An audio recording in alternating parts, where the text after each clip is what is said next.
Muy buenas noches, bienvenidos a este especial sobre los derechos humanos en Colombia, con especial énfasis en las víctimas de violencia sexual dentro del conflicto armado. A pesar de que hace 3 años la Comisión de la Verdad entregó su informe llamado Hay futuro si hay verdad, persisten preocupaciones sobre la implementación de las recomendaciones y la atención a las víctimas de violencia sexual en el conflicto armado. La violencia sexual dentro del conflicto armado se ha implementado a lo largo del tiempo como una herramienta de estrategia de guerra, usada como castigo para infundir terror por parte de grupos insurgentes, llámense en guerrilla o grupos paramilitares, registrándose según cálculos unos 12.497 eventos perpetrados con mayor incremento entre los años 1999 y 2001. Según el Registro Único de Víctimas, las víctimas de actos contra la libertad e integridad sexual mediante la violación, acoso y esclavitud sexual, en su gran mayoría, corresponden a mujeres y niñas entre los 12 y los 28 años de edad. La mayoría de estos hechos ocurrieron en zonas rurales, principalmente en los departamentos de Cauca, Antioquia y Valle del Cauca. Igualmente, en el contexto de la guerra, la violencia reproductiva se ha intensificado, anulando la capacidad y los derechos de las mujeres de decidir sobre su propio cuerpo. En el caso de las guerrillas, el aborto y la anticoncepción forzada era una obligación impuesta por los comandantes a sus mujeres combatientes. En conclusión, el tema de violencia sexual sigue siendo un punto crítico en el legado de la Comisión de la Verdad. Aunque se han abierto debates legislativos y se mantienen procesos de memoria comunitaria, la implementación de las recomendaciones es parcial y frágil. El riesgo de repetición y la persistencia de la impunidad hacen que el llamado de la Comisión con su informe Hay futuro si hay verdad siga siendo una advertencia vigente en el 2025. Muchas gracias. Cordial saludo. Mi nombre es Luis Alfonso Delgado Saber, actual estudiante de la carrera de Derecho de la UNAD. En el siguiente noticiero tocaré dos informes sobre la violencia y la desprotección estatal en zonas de conflicto armado. La primera noticia que fue relevante en el año 2025 fue el desplazamiento de Catatumbo por el enfrentamiento de grupos armados. Se habla, según la Defensoría del Pueblo, que más de 195.000 personas se vieron afectadas directa o indirectamente. Esto es una crisis humanitaria, desplazamiento más confinamiento. El desplazamiento nos lleva a indicar que fueron más de 90.000 personas las que se vieron obligadas a desplazarse de sus zonas urbanas, de sus zonas rurales a sus zonas urbanas.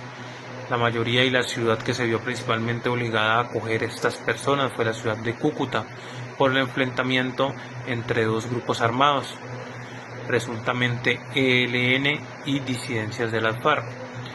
Cuando nos referimos directamente al confinamiento, dicen que hubo más de 194.000 personas que se vieron obligadas a limitar su movilidad, poner en riesgo su sustento, su vivienda, poniendo simplemente el hecho de seguridad, no tener libertad de movimiento, libertad de opinión.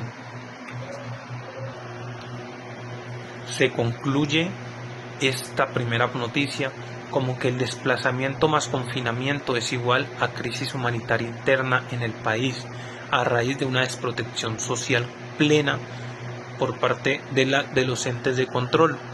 En estas regiones alejadas de nuestro país únicamente se cuenta escasamente con presencia militar, no hay posibilidades que permitan desarrollar a la comunidad en educación, en vivienda o, como dice el derecho constitucional, en los derechos humanos básicos o primordiales para el bien de la comunidad. En la siguiente noticia hablaremos de dos municipios que históricamente han sido afectados por la violencia en Colombia. En el 2025, los municipios de Nariño registraron que por los enfrentamientos armados entre las disidencias de las FARC y la fuerza pública, el ejército colombiano, más de 250 personas de Nariño fueron obligadas a desplazarse a la región urbana o a la capital urbana de su departamento, en este caso Pasto o Ipiales respectivamente. En Cauca la imagen no es diferente.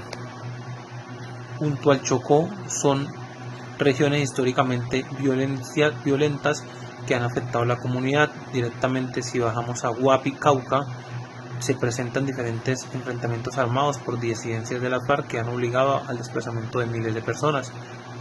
Si vamos directamente al municipio del Chocó, más de 4.000 personas han visto afectadas tanto su desplazamiento como confinadas.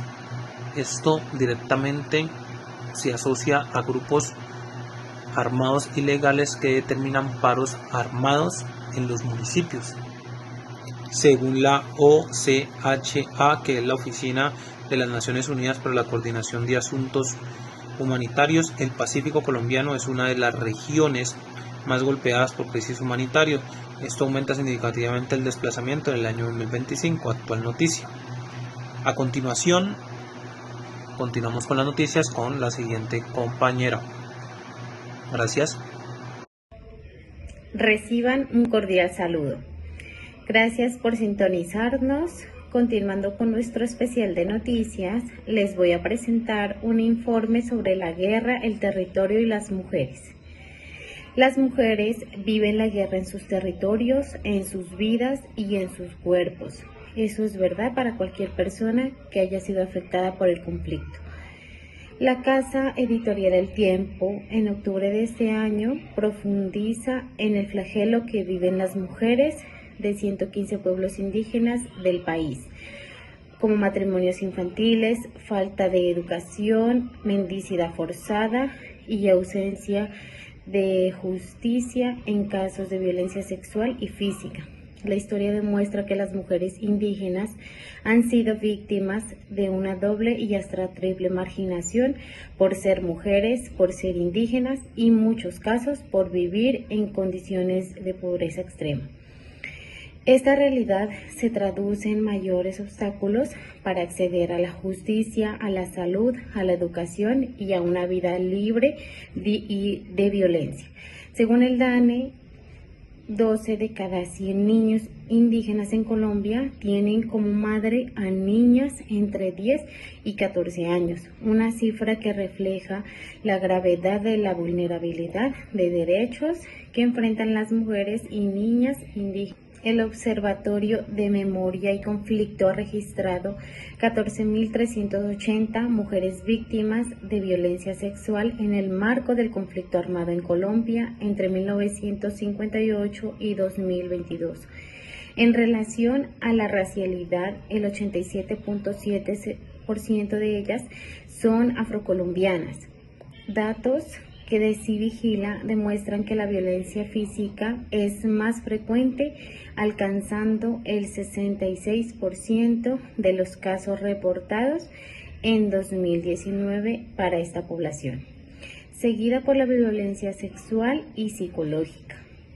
La violencia en el hogar es común, con parejas como agresores principales en el 57.7% de los casos y una incidencia de feminicidios entre el 7 y el 11% entre 2020 y 2024. En el 2024 se han presentado 219 mujeres víctimas de violencia en Colombia a causa del conflicto armado, de las cuales el 87.7% son mujeres que viven en zonas rurales, según cifras de CIVIGER, que es el Observatorio Nacional de Violencia de Género. En mayo del presente año, la subdirectora general de la Unidad para las Víctimas, Lida Camacho, como vocera institucional, refirió que más del 50% de personas registradas como víctimas del conflicto armado en Colombia son campesinos.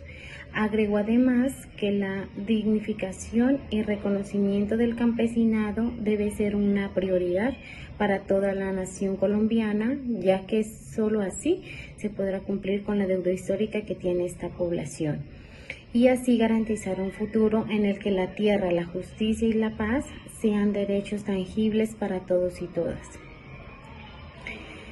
En estas mujeres se puede ver claramente cómo la guerra y el control territorial han vulnerado y siguen vulnerando principalmente los derechos a la vida, la integridad, la libertad y la seguridad. También se afectan sus derechos económicos y de propiedad, la alimentación, el medio ambiente sano, la salud sexual y reproductiva y la no discriminación. Así pues, podemos notar cómo el territorio de la guerra y la exclusión histórica en Colombia es primordialmente el cuerpo de las mujeres indígenas, afrodescendientes y campesinas, quienes sufren una triple discriminación que requiere un enfoque de justicia y reparación que aborde simultáneamente el género, la etnia y la pobreza. Con esta información los dejo, no se muevan. Buenas tardes, soy Patricia García Moreno y continuamos con más noticias. En Colombia, un país donde hay millones de víctimas de la violencia y del conflicto armado, vemos también que se han tejido historias de resistencia, de resiliencia, tal como es el grupo de las mujeres tamboreras del Cauca o de las mujeres tejedoras de derechos en Caldas de Antioquia. Son grupos de mujeres que empezaron a reunirse a partir de una actividad cultural o manual, pero que fueron dándose cuenta de que tienen historias compartidas, que han vivido historias similares, pero que también juntas pueden salir adelante. Tal es el caso de María, una joven que en su infancia vivió violencia sexual, fue esclavizada sexualmente en Carmen de Viboral en el año 1997 con otra familiar. Ella nos compartió sus logros a partir de la vinculación a grupos de mujeres. María nos dice: terminé mi bachillerato hace 5 años. Hace 7 pertenezco a la Asociación de Mujeres Tejedoras de Derechos del municipio de Caldas, Antioquia. Y hace 3 años formo parte de la Ruta Pacífica de las Mujeres. He estado en procesos de formación, de sanación, pero esto es muy duro todavía, me duele mucho. La formación y el acompañamiento de las mujeres me ha servido. Ellas me han dado un gran apoyo, pero estas heridas aún quedan en mí.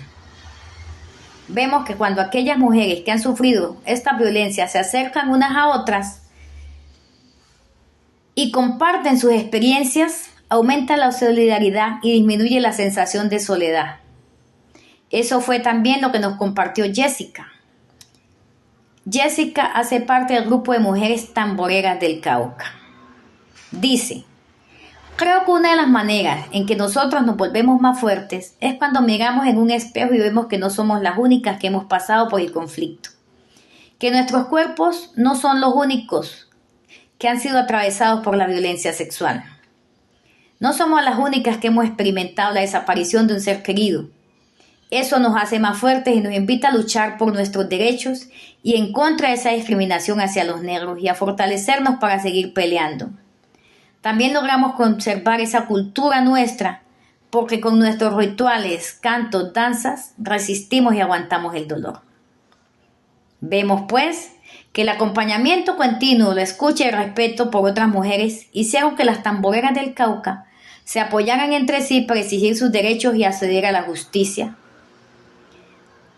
Así nos damos cuenta que hay un rayo de luz después de esta oscuridad, que personas que han vivido la violencia en carne propia han empezado a rehacer sus proyectos de vida y a darse cuenta que puede haber un futuro después de la guerra. Esto es todo.